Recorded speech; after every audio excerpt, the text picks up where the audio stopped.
In 1961, the disastrous Bay of Pigs attack took place. A new American president didn't know exactly what he was doing, had faulty information. He sent troops to invade Cuba in the Bay of Pigs, where famously the statement, "everything that can go wrong will go wrong," came true in a magnificent way. The troops were killed, attacked. The international fallout was incredible. The humiliation by the Soviet Union and the communists in Cuba was terrible. And it was a huge blow to the new president, President Kennedy, JFK. JFK got up in front of the cameras and he said the following: "It is known and it is said that success has many fathers, but failure is an orphan. I take full responsibility for what's going on here." And he got up and he took responsibility. But it wasn't the only time he did that. In the Cuba Missile Crisis, when there was a huge crisis, JFK got up and he admitted to the world, he said, "I didn't do enough. I didn't research enough. I didn't find out enough about Russia, Soviet Russia, sending nuclear warheads to Cuba." And that's how he helped de-escalate things. Great people make mistakes. That's the way it works. Winston Churchill, in the Battle of Gallipoli, 250,000 people died. He led many bad decisions, many disasters, many really poor choices were made by Churchill. But you know what he did? He admitted his mistakes. He was able to admit his mistakes. And that's exactly what the Torah tells us in this week's Parsha. If you make a mistake, you should be able to admit it even on the highest ranks. The Torah says, "Asher nasi yecheta," if a nasi, the head of the generation, the king, the head of the Jewish community, sins, then he brings, lashmatam, he brings a korban. Rashi comments right there on that pasuk, "Asher yet nasi yecheta." If the nasi sins, ashrei hador shanasi shelo mitvadel cheto. Praiseworthy is the generation that the nasi, the head of the generation, he is willing to confess his sins. It's a good thing when a leader is willing to admit his mistakes. Not only that, we are told in this week's Parsha, "V'chiti shgu v'ne'elam me'inei hakahal."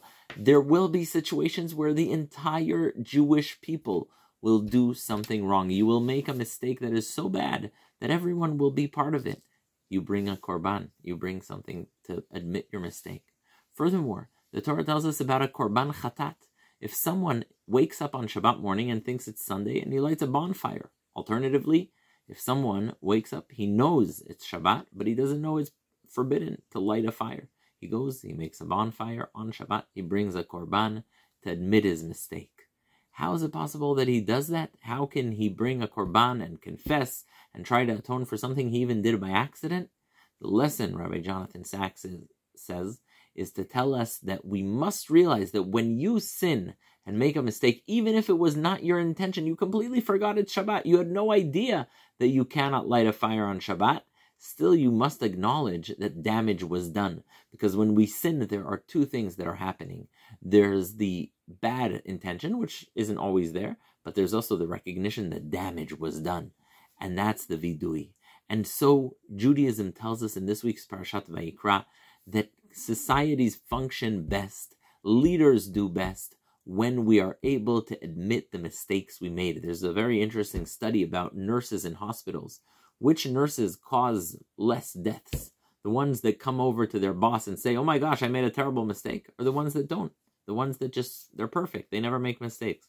And of course, as you can guess, the study shows that the nurses that are comfortable going to their boss saying, "I made a terrible mistake," they are likely to save more lives. The patients treated by them are less likely to die. Why? Because they're able to admit their mistakes. They're able to say, "I did something wrong," and they can be corrected. We're taught about King David that he did some terrible sins. He did something really bad, the sin of David and Bathsheba. What's worse, the sin of King David or the sin of King Saul? King Saul, what did he do that's so bad? He failed to kill Amalek, and Samuel comes and rebukes him. I mean, that's nothing. That's child's play compared to King David's sin with Bathsheba. You can't even compare the two. But what's the biggest difference? Biggest difference is, and the way they're measured is because when David sins, and Natan Navi, the prophet, comes to him.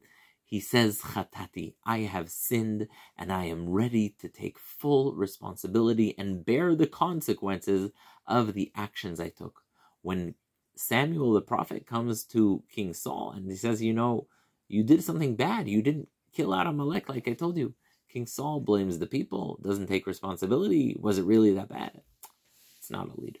You can't be a leader if you don't take responsibility. And the better the leader is, the more the leader is able to admit his responsibility. So, Be'ezrat Hashem, may we take this lesson of Vayikra to correct mistakes we made, to become better leaders, better people, a better nation, and most importantly, have a Shabbat Shalom. Shabbat Shalom.